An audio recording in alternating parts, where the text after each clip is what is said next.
Have you ever noticed how some rich people act like they've always been rich? Like money is just part of their DNA? Meanwhile, others want you to know immediately that they just made it? Yeah, that's old money versus new money, and trust me, the etiquette differences are wild. And if you've ever found yourself at a fancy event wondering if you're about to embarrass your entire bloodline, yeah, same. First things first, let's clear the air.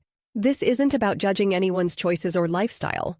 All right? It's more like exploring two completely different vibes that money can create. Think of it as less Gossip Girl drama and more like a social experiment I've unintentionally been conducting for, I don't know, my entire adult life. Okay, let's jump into it. First thing you need to know about old money, they hate looking like they're trying. If effort is showing, something has gone horribly wrong. You know you're dealing with old money etiquette when everything is understated, like seriously understated. Think less, look at my Rolex, and more. Oh, this? It belonged to my great-grandfather, and it's older than sliced bread. Yeah, legit heard someone say that. Everything is passed down. Jewelry, furniture, and even their mannerisms. New money? Different approach. They want you to see the money. The whole, yes, I am rich, and I would like you to know it immediately, aesthetic. Think of it like this. Old money is the understated cashmere.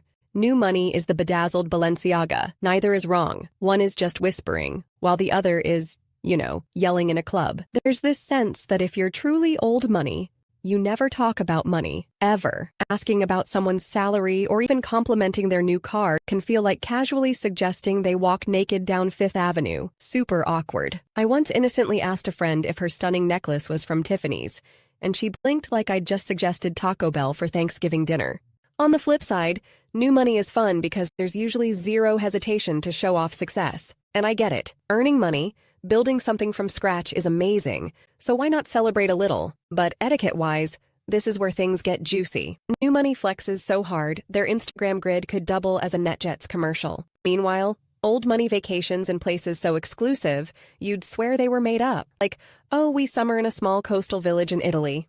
You wouldn't know it. New money goes where everyone can see them. Ibiza, Mykonos, Dubai, the places that come with a side of paparazzi and a bottle of Dom. Because if you're going to be rich, why not do it in a place where the entire world can appreciate your yacht?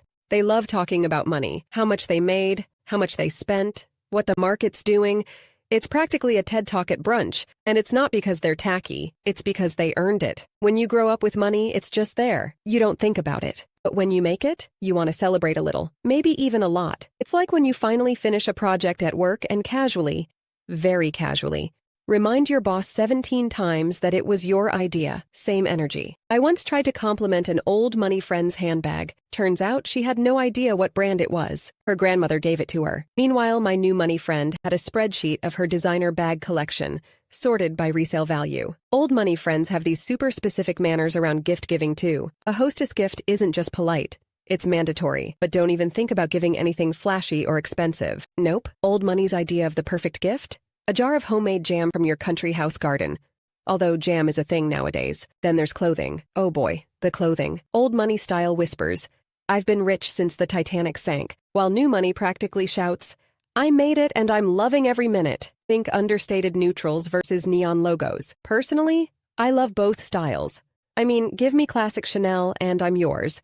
But sometimes I just need a little Gucci belt with the massive logo because why not? All right. Let's talk etiquette, because this is where things get truly hilarious. Old money follows a set of rules that were probably written in 1752 and haven't changed since. They know exactly how to write a thank you note.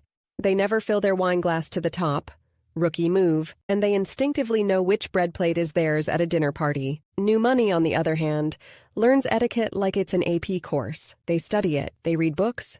They Google. They take private classes where someone named Penelope tells them how to introduce a duke, and they try so hard, which is honestly kind of adorable. Like, imagine you're at a fancy restaurant. Old money just exists in the space. They know what to do without thinking about it. Meanwhile, new money is counting forks under the table like it's a math test. Dining etiquette between the two groups is also worlds apart. Old money dining feels like stepping into Downton Abbey.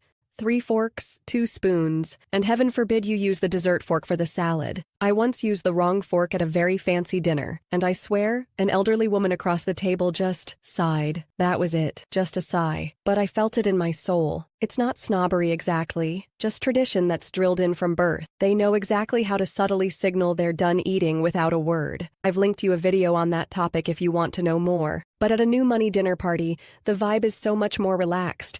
It's less about strict rules and more about showing you have amazing taste, or can afford to hire someone with amazing taste. Forget tradition. New money loves creativity. Sushi towers, edible flowers, I know you know, and a sommelier who's also secretly a TikTok star. It's fun, trendy, and way less intimidating. Though maybe avoid pointing out if the sushi tower looks more like the Leaning Tower of Pisa. Old money and new money both love a good party, but their weddings couldn't be more different. Old money is all about understated, classic, and often held in historic venues with family heirloom engagement rings and an air of, we're legally required to invite the entire British aristocracy. Dress code? Never flashy, just correct. New money weddings. Over the top, Instagrammable, possibly featuring fireworks, drone shows, and a performance by a chart-topping artist. Think. We rented a castle in Italy. And yes, that's a live swan centerpiece. And speaking of conversation, here's where things really heat up. Old money is all about discretion. Family secrets stay locked tighter than your mom's guest bathroom towels. Gossip might be currency, but it's traded subtly, with raised eyebrows and barely perceptible smirks. They're so good at hinting scandal without actually saying anything. It's practically an Olympic sport. They'll talk about everything except money.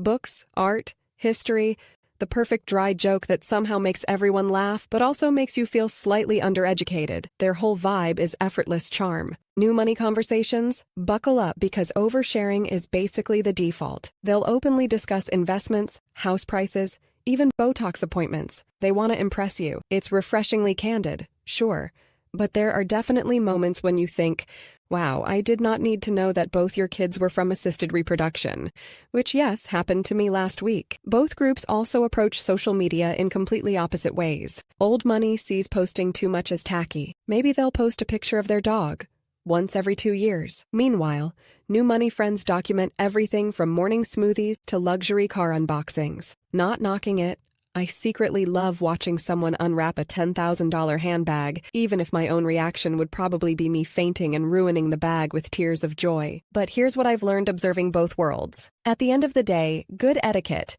no matter your money situation, boils down to making people comfortable. Being thoughtful, respectful, and kind doesn't require a trust fund or a 7-figure startup exit. It's just about awareness, knowing when to tone it down and when it's totally okay to celebrate your wins openly.